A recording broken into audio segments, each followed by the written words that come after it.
오늘 아침 뉴스의 맥을 짚어드리는 시간 뉴스연구소, 오늘도 두 분의 연구위원 함께합니다. 김준일 시사평론가 그리고 경향신문의 박순봉 기자, 어서 오십시오. 안녕하세요. 예, 첫 뉴스 어디로 갈까요? 한동훈 100일.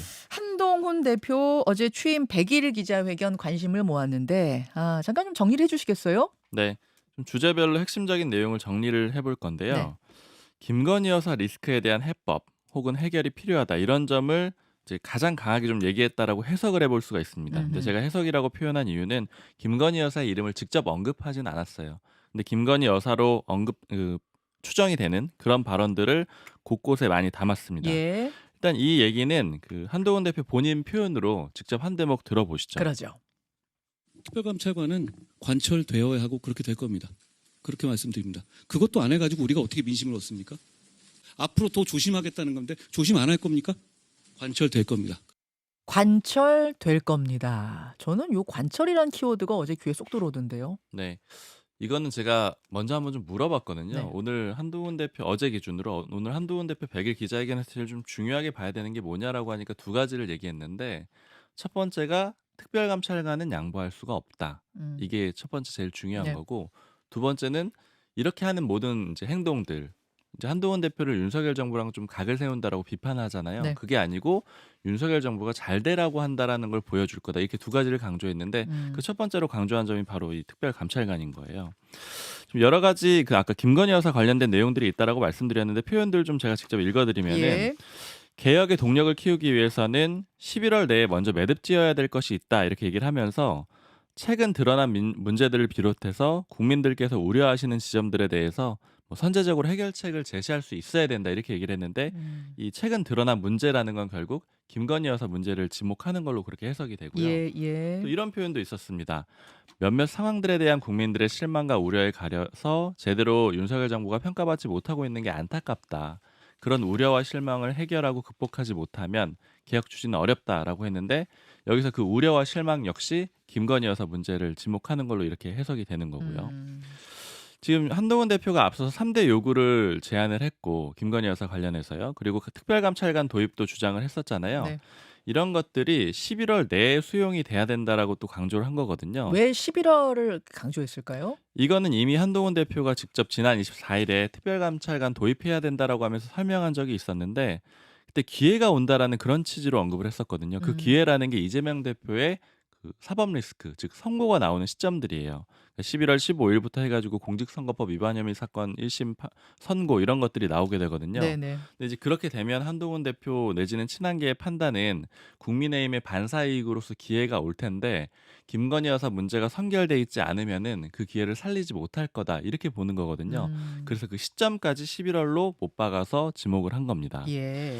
그리고 김건희 여사 문제 외에도 여야 의정 협의체를 11월 내에 마무리 지어야 된다. 그런 과제로 또 꼽았거든요. 한동훈 대표 이렇게 표현을 했습니다. 여야 의장을 통해서 의정 갈등을 풀고 의료 공백에 대한 국민의 불안감을 해소해야 된다. 만약 이걸 풀지 못하면 그야말로 파국이 올 것이다. 이런 표현까지 썼어요.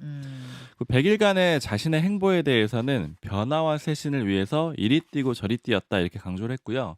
특히 부산 금정구청장 그 재보궐선거에서 승리한 것도 성과로 내세웠고요.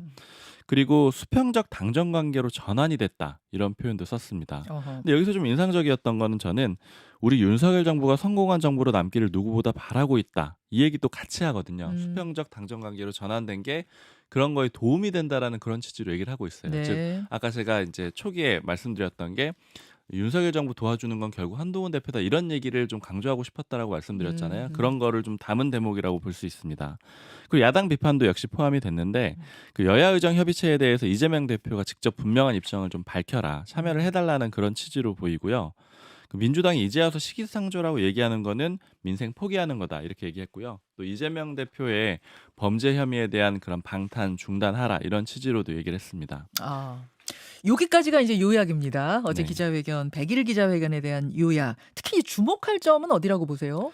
제가 이제 취재하면서 느낀 거는 이게 온도차가 전반적으로 좀 있다라고 느껴지는데 어디와 어디의 온도차요? 일단 친한계 내부에서도 판단이 좀 다르더라고요. 그러니까 고로 제가 물어봤는데 네.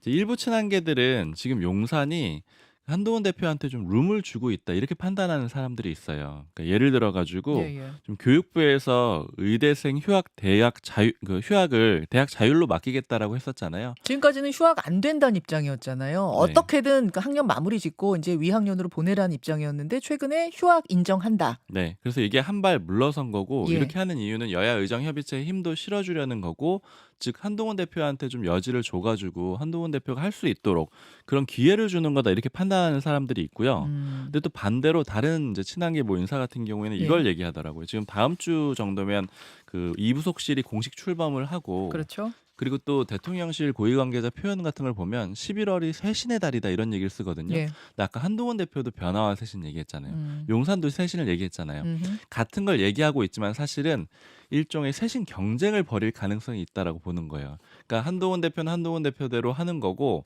그런데 우리 용산은 우리 자체안으로 할 거야. 이런 이미지로 보일 수 있다라는 거죠. 왜냐하면 제2부속실 공식화 같은 것은 김건희 여사 활동 중단에 대한 그 요구하고는 정반대 방향인 거잖아요. 그러니까 다 쇄신이라는 목표를 세우고 달려가지만 그 가는 길은 완전 다르다는 얘기네요. 그렇죠. 그 길이라는 표현 쓰셔서 제가 전해드리면은 어제 뭐 친한계 관계자가 이런 표현 쓰더라고요. 그러니까 이부속실하고 뭐 자체 세진 이런 얘기를 하면서 예. 뭐라고 하냐면 우리는 한동훈 대표가 내는 길이 고속도로라고 생각을 하는데 저쪽에서는 지금 국도로 가겠다라는 거 아니냐. 근데 그 국도도 스스로 길이 아니라는 걸 보여주는 것 같다. 아. 그러니까 그 이부속실 설치 이런 것들이 민심에 그 영향을 줄 수 있겠느냐 이런 판단들을 하고 있거든요. 그래서 이런 입장차들이 좀 전반적으로 나타나고 있습니다. 알겠습니다. 요약 잘 해주셨고요. 김준일 평론가는 특히 어떤 부분 눈에 띄던가요?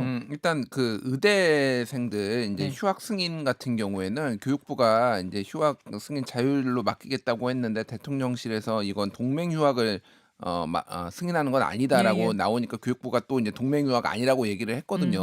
그러니까 사실 이게 그거를 이를테면 방금 박순봉 기자가 용산이 한동훈 대표한테 약간의 룸을 줬다라고 해석을 하는데 그걸 그렇게 볼 수 있을지 왜 그러냐면 당장에 내년에 7,500명을 교육을 할 수가 없으니 쉽게 얘기하면 일부 휴학해서 인원이라도 좀 휴학을 승인을 해가지고 일부 줄여보겠다 지금 이런 류의 지금 접근이라서 이게 반드시 그러니까 한동훈 대표한테 룸을 줬다라고 볼 여지가 저는 뭐 많지 않다고 보는데 일단 그렇게 뭐 해석을 근데 했다라고 그건 하니 조금 다를 수도 있어요. 뭐냐면은 올해 했던 것을 휴학으로 인정하고 올해 그러니까 한 번 더 다음에 공부하게 하겠다 이걸 인정해 준 거고 지금까지는 그걸 인정 안 하고 가는 거였는데 조금 다른 이야기일 수는 예, 있습니다만 뭐 어쨌든 여하튼 이제 예. 개별의 어떤 휴학의 사유에 대해서 다 입증을 하라라는 거예요, 여전히. 교육부에 어쨌든 용산에서 세게 다시 나오니까 그거를 또 예. 입장을 바꿨어요. 뭐 그런 상황이라서 그러니까 어쨌든 한동훈 대표한테 완벽한 룸을 줬다는 준 건 아니다. 그러니까 제가 말하는 거는 그러니까 아전인수식 해석이다. 그렇게 보이고요. 음흠. 결국은 이제 한동훈 대표의 리더십이라는 게 이제 저는 성과라고 본다라면 어쨌든 이제 선거 결과로 얘기를 하는 거니까 금정구청장이라고 강화 이제 군수 예. 뭐 이긴 거에 대해서는 어쨌든 누구도 부인할 수 없는 거죠. 근데 음. 그거를 제외하고 성과라는 게 있었나? 왜 그러냐면은 한동훈 대표는 결국은 정부 설득도 안 되고 용산 설득도 안 되고 당내 설득도 지금 안 되고 그 야당하고 대화도 사실상 안 되고 있는 상황이에요. 그러니까 뭔가 의제를 계속 던졌는데 예를 들면은 최상병 특검 제3자 추천안 네. 본인이 공약을 했는데 그건 또 어디 가버렸습니다. 그리고 이제 3대 요구안 용산에 냈는데 그것도 또 어디 가버렸어요. 지금은 특별감찰관으로 옮겨왔어요. 그러니까 뭔가 이슈를 계속 바꿔가면서 뭔가를 계속 민심 얘기를 하고 있는데 되는 건 아무것도 없고 대화도 안 되고 뭐 그래서 좀 박하게 평가를 할 수밖에 없지 않냐. 뭐 그리고 전체적인 분위기도 어제 언론 분위기도 100일 평가에 대해서는 좀 박했다 뭐 이렇게 좀 봐야 될 것 같고요.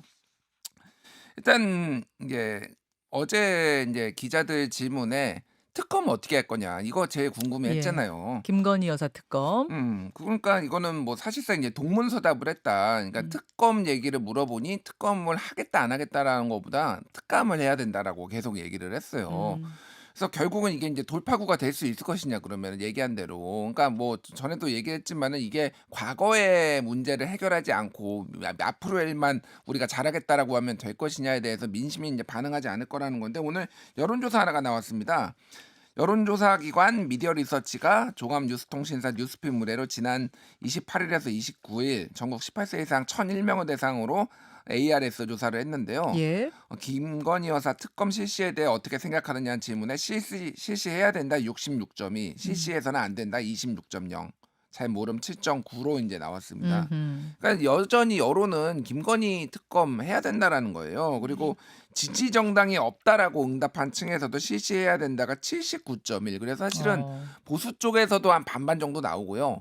그리고 뭐 이제 뭐 진보나 이쪽은 압도적이고 중도에서도 상당히 높게 이제 나오는 거를 감안했을 때 예. 민심을 계속 얘기를 하고 있는데 국민의 눈높이 이게 이제 맞는 거냐 이런 식의 좀 비판이 나올 수밖에 없을 것 같아요.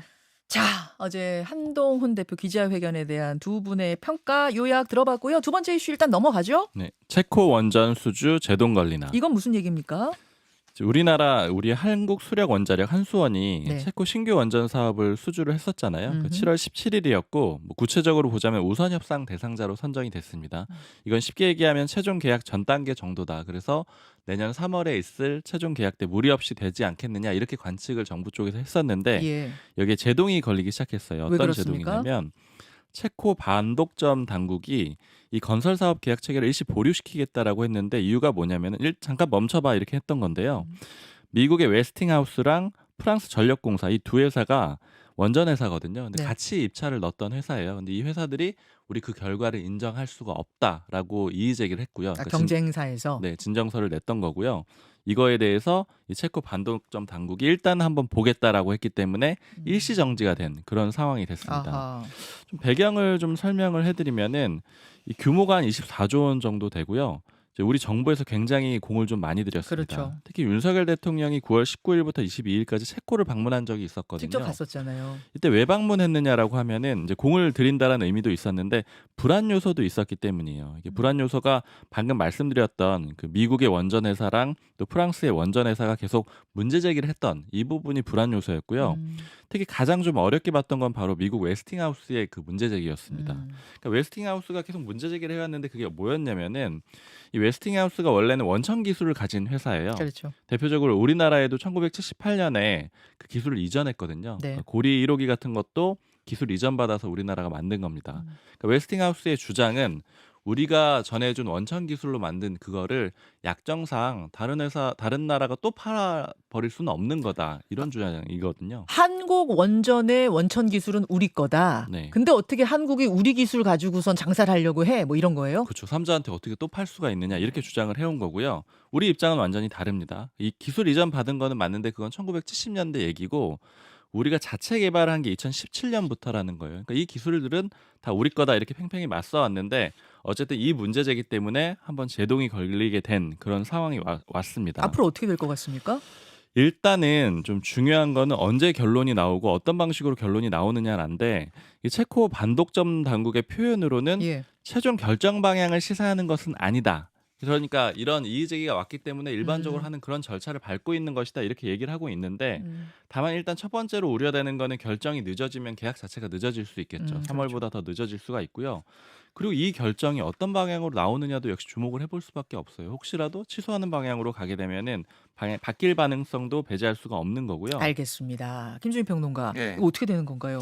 일단 어저께 윤석열 대통령이 그러니까 신한울 1, 2호기 이제 준공식 그리고 3, 4호기 착공식에 가서 굉장히 이제 원전 생태계를 완전히 복원했다 그리고 원전 르네상스 수출길이 더 활짝 열릴 것이다 얘기를 한 그날에 하필 이게 밤에 이 소식이 전해졌어요. 그래서 약간 찬물을 끼얹는 이런 건데 뭐 지금 박순봉 기자가 얘기를 했던 대로 이게 완벽하게 우리가 이제 계약이 틀어졌다라고 보기는 어려워요. 그쪽에서도 이제 체코에서도 그렇게 설명을 하고 있는데 이게 생각보다 먹구름까지는 아니더라도 난항이 예상된다라고 정도 보시면 될 것 같아요. 그러니까 얘기를 했지만은 웨스팅하우스가 예전에 우리나라가 폴란드 원전을 수주를 하려고 했는데도 네. 그때도 지적재산권을 주장을 하면서 결국은 우리나라는 탈락하고 그리고 웨스팅하우스가 계약을 했어요. 폴란드 원전 수주. 아. 예, 그 상황이 2002년 전에 이미 있었거든요. 그러니까 이게 지금 계속 이어지고 있다. 이게 근본적으로 해소가 안 되는 건데 아랍에미레이트 바라카 원전처럼 이제 우리나라가 한 10% 정도 이제 수수료를 내주는 방안 이런 것들이 얘기가 되고 있는데 그걸로는 지금 만족이 안 되는 분위기가 하나가 있고요. 지금 전체적으로 뭐가 있냐면은 이 웨스팅하우스가 펜실베이니아에 있어요. 지금 펜실베이니아가 미국의 가장 그 스윙 스테이트 중에서도 가장 중요한 데입니다. 경합주예요. 경합주에. 근데 여기에서 이제 웨스팅하우스가 주장하는 게 뭐냐면 한 15,000명을 우리가 고용하고 있는데 이거 네. 한국에 뺏기면은 우리 고용 이거 다 문제 생길 수 있다라고 허허. 하니 민주당, 공화당 다 나섰군요. 다 나섰어요, 지금. 그러니까 요런 분위기가 지금 어느 정도 이제 반영이 된 건데 네네. 이게 그러면 대선이 끝나면 이게 다 해소가 되느냐? 이게 그런 게 아니라는 거죠. 그건 또 이제 또 왜냐면 새로운 대통령이나 이쪽 행정부에서 그러니까 이걸 또 만약 한국에 뺏기면은 이건 또 바로 공격 소재가 되는 거예요. 그래서 그렇겠네요. 이게 쉽지 않아서 결국은 웨스팅하우스랑 어떻게 푸느냐가 문제인데 지금 어떻게 협상이 진행되고 있는지는 전혀 지금 정부 쪽에서는 얘기가 안 나오고 있어요. 그리고 여기가 미국 정부의 입김이 미치는 데가 아니거든요. 대주주가 캐나다 사모펀드예요. 그래서 소위 말해서 돈독 올랐다 뭐 이런 얘기가 좀 나올 정도로 아니 근데 웨스팅하우스하고는 뭔가 방법을 좀 만들긴 만들어야겠네요. 사사건건 계속 이럴 거 아닙니까? 원천 기술은 우리 거다. 지식재산권은 우리에게 있다. 계속 이러면 어떡해요? 그래서 지금 미국 정부에서 이제 소송이 지금 진행 중이에요. 근데 이제 이거 언제 끝날지 하세월이고 그리고 지금은 이렇게 수출은 계속 해야 되는 거니까 이게 정치적으로 좀 풀어야 될 필요가 있어요. 그러니까 그러네요. 윤석열 대통령이 그런 거를 지난번에 이제 체코 방문해서 시사를 했거든요. 그런데 지금은 아직 안 풀렸다라고 보시는 게 그래서 맞을 것 같아요. 알겠습니다. 체코 원전 일단 웨스팅하우스 때문에 발목이 잡혀 있는 뭐 완전 깨진 건 아니지만 일단 보류가 됐다라는 뉴스. 다음으로 가죠. 북한군 다수 사망 보도. 어제도 러시아 파병 북한군에 관련된 속보들이 막 쏟아졌는데 지금 뭐 어떻게 되는 겁니까? 상황을 좀 요약해서 먼저 말씀드리면 미국 언론 보도를 보니까 북한군이 이미 전쟁에 투입됐다 이런 보도가 나왔는데 우리 대통령실은 북한군은 아직 훈련 중이다. 즉 전장에는 투입되지 않았다라고 밝혔거든요. 그래서 좀 상반된 지금 주장 내진 내용들이 있는 그런 상황이고요. 그 외신은 CNN인 거죠? 네, 외신 보도부터 좀 짚어볼게요. 그 미국 CNN 보도에서는 이런 내용들이 나옵니다. 소수의 북한군이 우크라이나 내부에 이미 침투했다. 네. 이렇게 얘기를 했고요. 또 북한군 침투 병력 규모도 훈련 끝나면 더 늘어날 거다. 즉 침투는 이미 돼 있다라는 걸 가정한 거죠.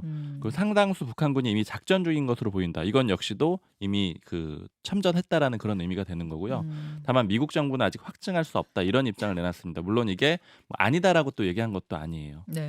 그리고 지금 우크라이나 지원해주고 있는 NGO에선 이런 주장도 나왔어요. 지난 25일에 쿠르스크에서 우크라이나군하고 북한군이 접촉했고 이 과정에서 북한군 1명 빼고 전부 사망했다. 이미 교전이 있었다. 교전이 있었다라는 거죠. 예. 그리고 생존한 1명은 브랴티인 서류를 갖고 있었다라고 하는데 브랴티인인 러시아 몽골계 원주민을 말하거든요. 그러니까 이제 우리나라 사람하고 좀 외모가 비슷한 원주민이라고 보시면 되는데 그 서류를 가지고 있었다라는 거는 이 주장이 맞다면 러시아가 북한군한테 위장 신분증을 주는 걸로 이렇게 해석을 해볼 수가 있습니다. 그러니까 외신 보도는 상당히 좀 앞서가고 있는데 비해서 대통령실은 좀 더 신중한 입장인 거예요? 네, 어제 대통령실 고위 관계자가 쭉 기자들한테 설명을 했거든요. 이제 저도 같이 들었는데 다 반박하는 내용이었다라고 일단 요약을 해볼 수가 있어요.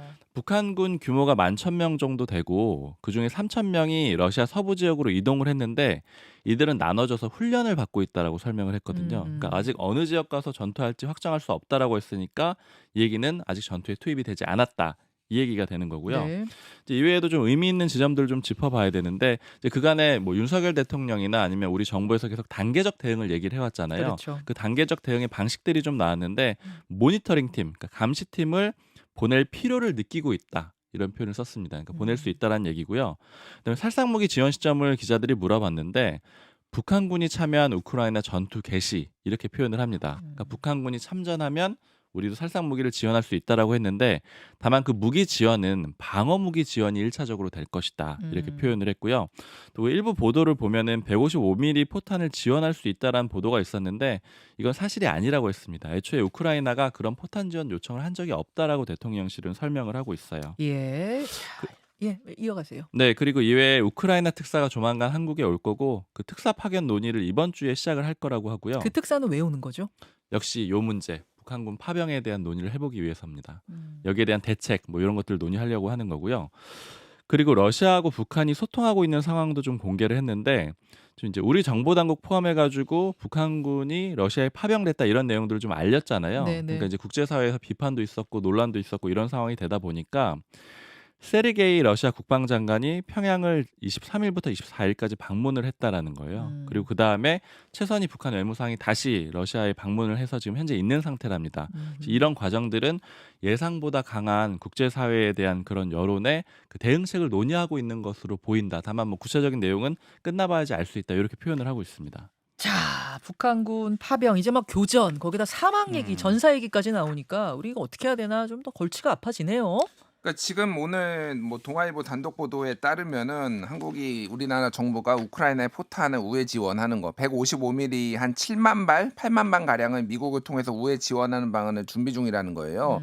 이미 이제 기존에 한 60만 발 정도를 이제 미국을 통해서 지원을 했는데 이게 이제 복잡한 게 뭐냐면은 이 전선이 지금 처음에는 러시아가 우크라이나에 쳐서 우크라이나 내에서만 전쟁이 있었는데 예. 지금 그 이제 좀 헷갈리시는 청취자분들이 있는데 지금 북한군이 주로 투입되는 데가 쿠르스크주인데 여기는 러시아예요. 그러니까 네. 우크라이나가 러시아로 진격을 해가지고 러시아 안에서도 싸우고 있고 우크라이나 내부에 싸우고 있는데 만약에 이게 7만 발이 갔는데 이게 그러니까 우크라이나가 아니라 그러니까 러시아 본토에서 이게 쓸 가능성이 있는 거예요. 그럼 러시아 입장에서는 우리 지금 한국이 지금 우리를 공격한 거야? 이런 식으로 이제 받아들일 수가 있는 거죠 지금. 아, 우리가 보낸 무기가 예. 러시아에서 쓰이게 될 경우 쿠르스크주가 지금 러시아고 북한군은 주로 거기로 간다라는 예, 거예요 예. 지금. 근데 일부 CNN은 지금 우크라이나까지 넘어왔다라고 얘기하지만은 지금 포로 잡힌 것도 쿠르스크주에서 지금 잡혔다라는 거잖아요. 예. 이게 그러니까 굉장히 민감한 문제가 됐다라는 건데 지금 뭐 지금 육군 탄압 담당자가 지금 나토 방문 대표단에도 지금 포함이 돼서 지금 간 것까지 확인이 되고 그러다 보니까 좀 상황이 긴박하게 지금 돌아가고 있는데 일단 야당에서는 지금 이거 살상무기 지원도 국회에 좀 동의를 거치고 승인을 받아야 된다 이런 쪽 입장에 파병뿐만이 아니라 이게 워낙 좀 민감한 문제고 중요한 문제니까 그래서 그 부분이 조금 좀 향후 이제 국회에서 좀 많이 논의가 될 것 같습니다. 알겠습니다. 여기까지 뉴스연구소 두 분 고맙습니다. 감사합니다. 김현정의 뉴스쇼는 시청자 여러분의 참여를 기다립니다. 구독과 좋아요, 댓글 잊지 않으셨죠? 알림 설정을 해두시면 평일 아침 7시 10분 실시간 라이브도 참여하실 수 있습니다.